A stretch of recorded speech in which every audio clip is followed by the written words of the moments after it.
Firefighter Week continues here on Mass Appeal, and we are in Wilbraham today, and it already smells amazing here. And we're joined by Dane George. Dane, thank you so much for joining us today. You're welcome. Right, so Dane, what are we making today? Today we're going to do a double cut pork chop stuffed with andouille and cornbread stuffing. We're also going to be doing a mashed potato with bacon and sour cream, and our greens today are going to be collard greens. I started cooking as a kid, really enjoyed it, and then got actually involved in the EMS field for a while. And then my first job as a firefighter was with the Air National Guard up in Barnes, and that's when I learned that, you know, shift cohesive is always around the dinner table, and it brought us a lot closer because we always eat our meals together as a family in our house, and that's why they call the firehouse a house, because it actually is your house. And everybody's got to eat, though, so in the downtime you get to cook. So let's get started. What do we do first to make this really good looking? All right, first actually what we're going to do is we're going to heat up the stove here. In a pan we're going to put some butter. And you're really lucky. This facility is amazing. It's, the firehouse is pretty new, right? Yes, we just occupied it a little over a month ago. So what we're going to do is we're going to melt the butter down. We're going to add our andouille sausage. We're going to brown that up. This is an all-natural andouille sausage, so pretty healthy for you as far as sausage goes. So next we're going to add our mix of bell pepper, celery, and onion. And this will be in here for 5 to 7 minutes. Now in the large stock pot we've had some water boiling with some seasoned salt, some pepper sauce, and some ham hocks for the collard greens. All right, so Dane, what do we have in the bowl? We put our mix of the bell pepper, the onion, celery, and our andouille sausage into the bowl, mixed with the cornbread stuffing. We added a cup of veal stock and a cup of chicken stock, and now we're just going to let it sit for a little bit, let all the juices absorb into the cornbread.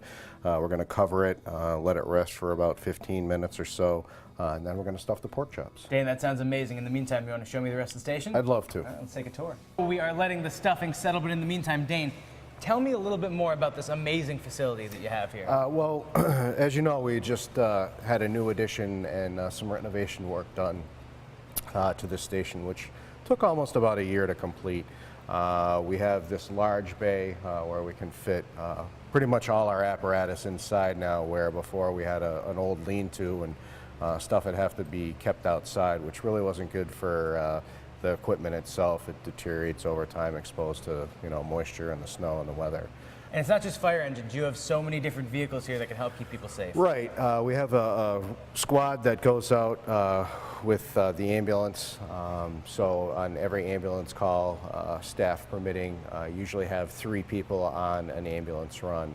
We also have a rescue boat and a ice rescue sled called the Rescue Alive sled that hopefully we don't have to use, but it's there if we need it.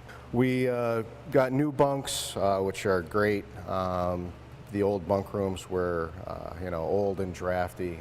So the new addition, with the addition of the bunk room, the day room, and the kitchen, is all geared toward energy saving. A lot of people think that you're a hero.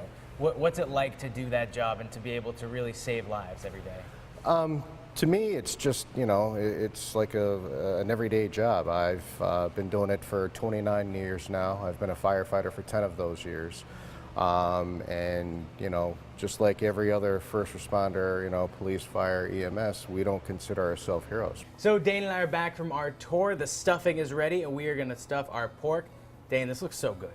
It is. It's a recipe I've done several times, and usually there's no leftovers afterwards. I bet the guys love it. There's 2 kinds of meat. It's big, it's hearty, it's a perfect fireman's meal. Oh, exactly. It fills you up all the time. So what we're doing is we're going to stuff the pork. How do we do that? All right. Well, basically, you're going to get your double cut pork chops, and you're going to cut them down the middle, and then you're going to take your stuffing.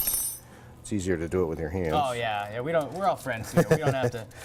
Yeah, so you just take the stuffing, pack it in there pretty good. I always overpack, just because why not? Oh, You only live once. right, exactly. You can't have too much stuffing.